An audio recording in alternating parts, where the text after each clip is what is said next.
आपलं 170 MLDची जी नवीन पाईपलाईनचं काम सुरू होतं क्रमांक जानेवारीचं आज टेस्टिंग याची सुरू आहे. आज जुनेपासून जवळजवळ 80 किलोमीटरचं अंतर आहे आपल्या पाकणीचं.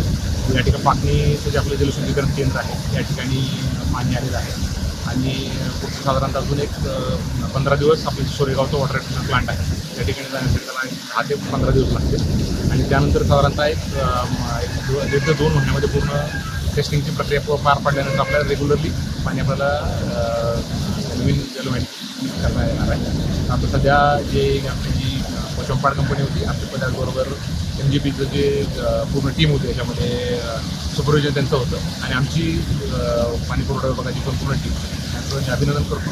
अतिशय कुठल्याही निर्विघ्नपणे पाणी या ठिकाणी पोहोचलेलं आहे.